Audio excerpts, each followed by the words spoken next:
Okay, and we're back. Yes, just reminding you, it is Talking Mortgages. My name is Oral Mclean. I'm the mortgage MC. And the numbers for you to reach us via WhatsApp is 825-343-4486. And you can, even though we're talking about interest rates, any question you have on mortgages, you can just shoot us a text or give us a call. We'll be so happy to answer those questions, whatever it is. So you might be thinking about getting a mortgage soon, and you have some gray areas that you want to clear up or anything that you're not sure about, give me a call. Let's talk about it. But today, as I said, we're talking about interest rates, variable versus fixed. And it is sometimes very difficult to choose between the rates, right? So fixed rates, basically, with a fixed rate, your mortgage or your interest rate stays the same during the length of your term. And no matter what else happens, if you have a fixed rate for 1 year or 2 year, because fixed rates sometimes are for anywhere from 6 months to 10 years, with the most popular being a 5-year term, because that's what a lot of people choose. But no matter what happens, so if you had a fixed rate for whatever the term was, 1 year or 3 years or 5 years, and the Bank of Canada governor comes and he raises the rates, your rate does not change, right? So that's one of the advantages of having a fixed rate. And the one key feature of fixed rates is that those rates, in staying consistent, the same amount of money you're gonna pay every month for your mortgage payment, and a great proportion of that is gonna go to interest or principal, but it's gonna be somewhat consistent, because no matter what else is happening out in their environment, your rate truly does not change. Another key feature about fixed rates, though, is that fixed rates are usually, when you check the rates on any given day, they're usually a little higher than the variable rates. And that is because you get the added insurance of stability and consistency. So they are usually a little higher than variable rates. Right. So now that we have a better understanding of what fixed rates are, let's look at what variable rates are. And variable rates, these are appealing because they're typically a little lower than the fixed rate. However, what happens is that every time the rate increases or decreases from the Bank of Canada, or what the lenders will say is their prime rate, and their prime rate is a rate that's the rate, but it is usually discounted for the variable rate. So say the prime rate or the rate that the prime rate is usually a rate that the lender ties to the bond rate. And I won't go into all of those economics, right? I'm going to try to keep it as simple as possible, right? Keep it simple, sweet. That's what I'm going to do. So the prime rate is the posted rate that the lender has. So they'll say, all right, our prime rate is 3% for argument's sake. And the variable rate is prime, which is the 3%, minus 0.5%. So then the variable rate would be 2.5%, right? And prime rate might be the rate that you're getting it fixed at, right? So the variable rate usually is a little lower. And if what is happening in the market, if the rates go up, then your rates go up too. If the rates go down, your rates go down. So you benefit when there's a decrease in rates, and you suffer the consequences when there's an increase in rates, right? Because like right now, persons with fixed rate mortgages are sitting and wiping their brow, breathing a sigh of relief. But persons with variable rate mortgages, they have seen their rates move, and it has moved tremendously over the past 6 to 8 months. And what happens when the rates move, when the rates go up, what happens is that more of what you pay goes to pay interest. Because now the interest portion of your monthly or your biweekly or your weekly payment amount goes to paying interest. And what happens is that if you're paying $1,000 and it was normally like 600 going to interest, 400 going to principal, and the rate increases, what might happen is that now 650 goes to interest, 350 goes to principal. So if the reverse happens though, where the rates go down and you had 600 going to interest and 400 going to principal, what would happen is that the rates go down. So now, say there's a $50 difference, like in my first example. What would happen is you'd have $550 now going to interest and $450 going to principal. So you'd benefit. One key thing that we need to remember with variable rates is that while your repayment amount will remain the same, what will change when the interest rate changes is the amount that goes to principal and the amount that goes to interest. There might be a point when your payment amount might be increased, because if there's at some point where everything goes to interest and nothing goes to principal, then that is a point where usually your lender will call you in and say, listen, we need to make some adjustments and we need to ensure that monies are still going to principal, because your payment should be principal and interest. Right. So that's for variable rates. So just to run through the pros and cons of both fixed and variable. With fixed rate, pros, stability. You know exactly what is going to your payment, and you have a fair idea as to how much of it is going to interest, how much is going to principal, and that is locked in for the term, for whatever term you have, whether it's 6 months, 1 year, 2 years, 3 years, 4, 5, 7, or 10. All right? It is predictable, right? You can plan on it. You can say, listen, for the next 6 months, I'm working at this place and I'm going to be getting this amount of money as income. And I know that my rate is going to be this. My mortgage is going to get paid by this amount. This amount or about there approximately is going to go to interest. Another amount is going to go to principal. So I know that, yeah, I'm able to pay off my mortgage at X time. It's predictable. You can plan on it. Or you know that over whatever period, you'll pay what amount for interest and what amount for principal, right? With your variable mortgage, before we go to variable, let's look at the cons of having a fixed rate. And the drawbacks of a fixed rate is that, one, potentially you're gonna get higher interest costs when you compare the interest on at a certain point in time, because usually, as I said before, variable rates are lower than fixed rates.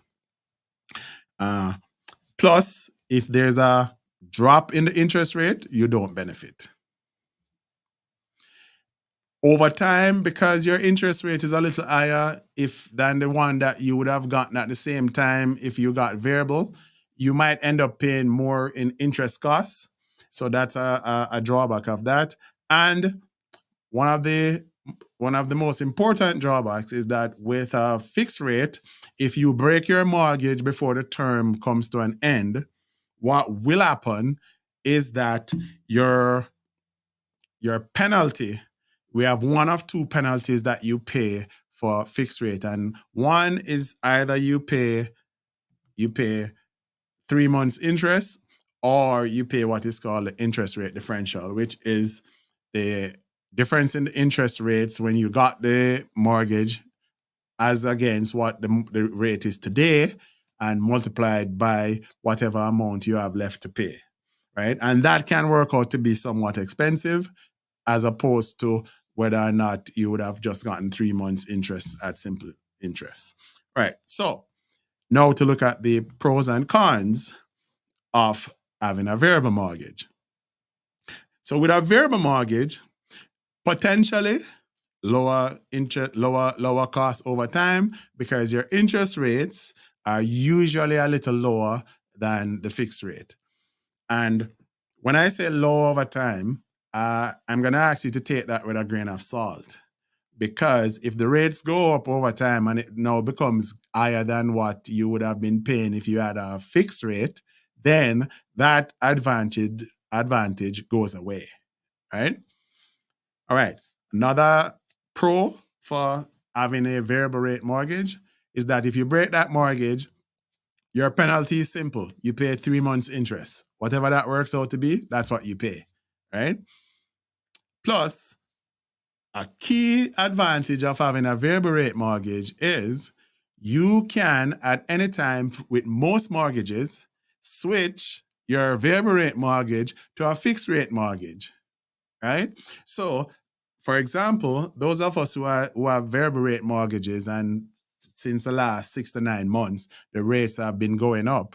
What you could have done is that you could have called your lender or call your mortgage broker, or if you had a mortgage broker that's like me, I would call you and say, listen, I remember that I got your mortgage and it's a variable rate mortgage. So the rates are going up, and based on what we see, they're going to continue going up for the short to medium term.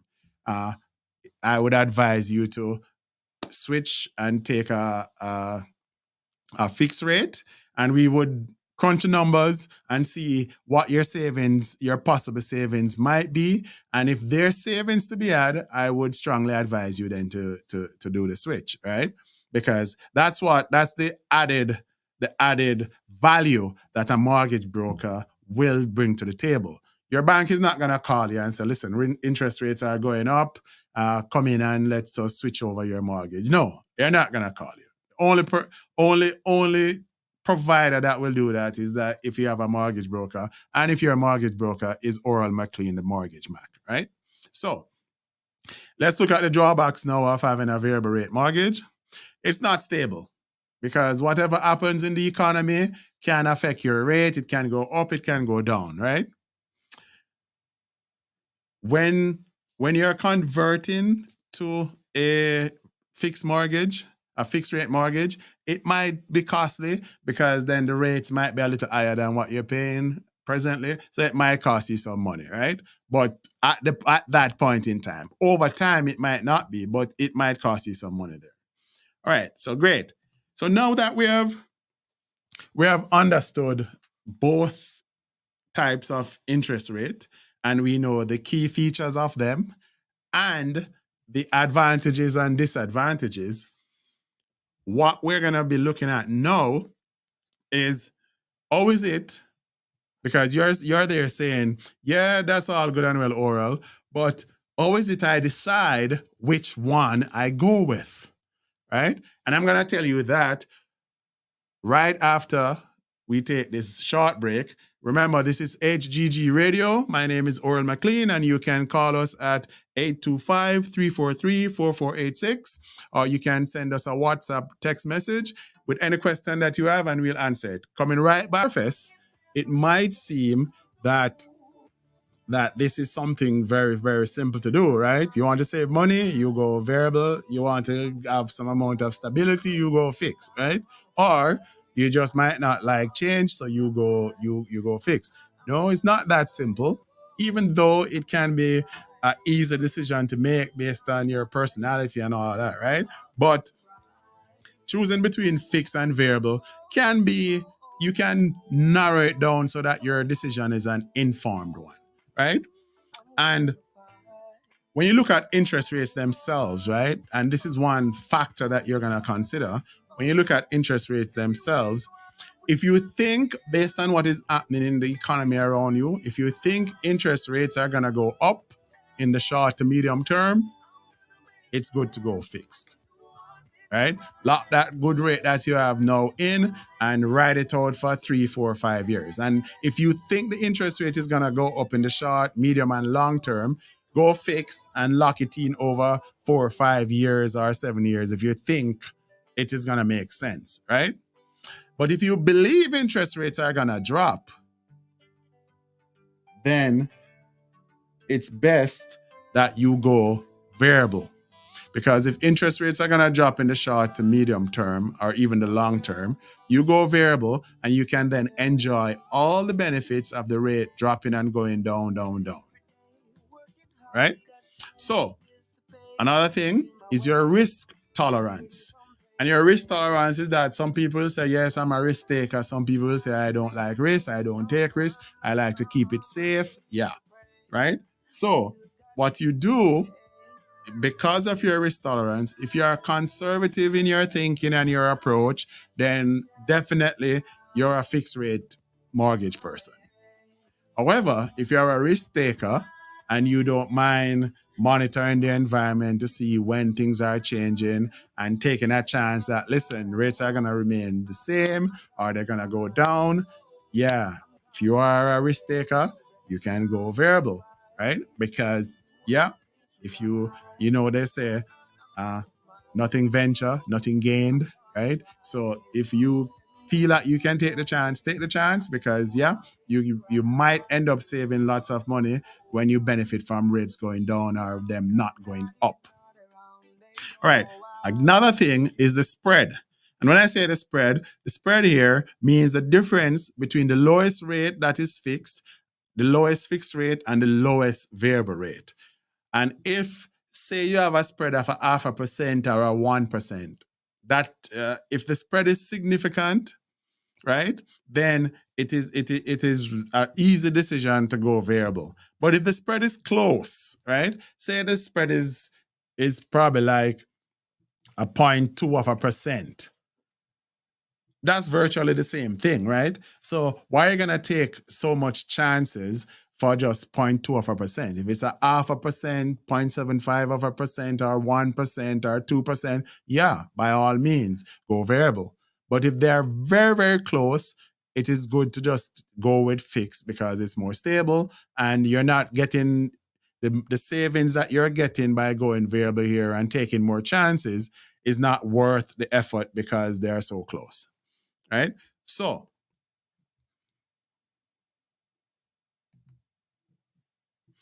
another thing is that you may have a plan that you're going to break the mortgage before the term ends. If you're going to break your mortgage before the term ends, then you are going to think about the penalties of breaking.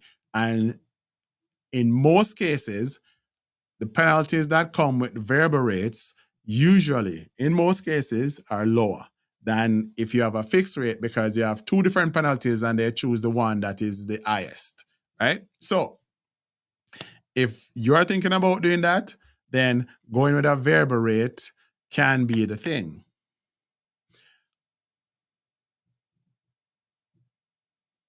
So those are some of the major things that you're going to look at.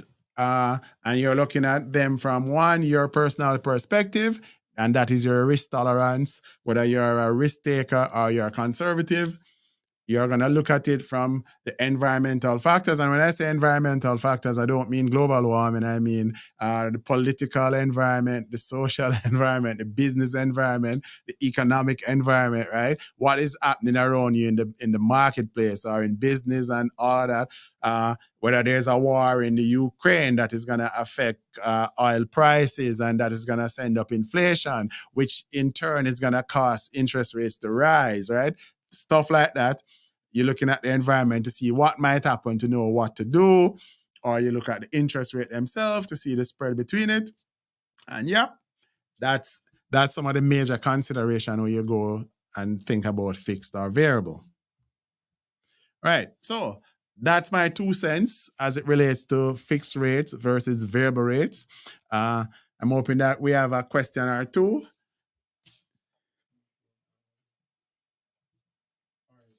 I see a question here. It says one principal can get a mortgage with only one income. Can the applicant change after considering fixed rates to variable rates? All right. So the question is, and I'm gonna sum it up easy. It sounds to me that they're asking if you have a fixed rate, if they can then switch to variable. That's a more difficult thing to do, to switch from fixed to variable than to switch from variable to fixed. right? It is more difficult. It can be done, but we call that a refinance, right? And what you're going to do there is that you're going to break the mortgage. And remember that we are saying that when you break your mortgage before the period ends and you have a fixed rate, it is likely that your penalty will be higher than if you had a variable rate. So it is a little tricky to switch from fixed to variable because you're gonna incur cost, right? But it's easier because it's written into most contracts that you can switch from variable to fixed, right? Because the incentive is switch from the lower one to the one that might be a little higher, right? So that's the thing. So if you switch from fixed to variable, you're breaking your mortgage before the term ends, and you might incur costs. You might not incur costs that is significant if based on what is happening. And these are the circumstances under which you might not incur a lot of costs. One, if the rates that the posted rate at the time you took that mortgage and the posted rate now, if those are pretty close, then you might get away with not paying too much of a cost, right? Because you might be doing it now because you anticipate that rates are going to go down soon, right? So if you think that breaking that mortgage and the penalty that comes with it is going to be lower than the savings that you're going to get when you switch from fixed to variable, and then the rates might go down and you're going to save way more money, then that's a very good thing to do. So in switching, you're going to weigh the costs of switching, which is the switching cost, which is the penalty, against your potential or possible savings that you're gonna get because you've switched from fixed to variable. All right, good. Any other question? All right, good. Very good question, though. I love that question. All right. Mortgage tip of the day. If one of your objectives is to pay off your mortgage much quicker than your amortization is set, and that is the life of your mortgage, one way to do that is to use accelerated biweekly payments. And these allow you to pay off your mortgage earlier than the set number of years. And if this is done properly, you can probably pay off your mortgage in a lot of cases 3 to 4 years quicker than if you just make your regular monthly payments, right? Or even if you're making bi-weekly payments that are not accelerated. Yeah. So that's our tip of the day.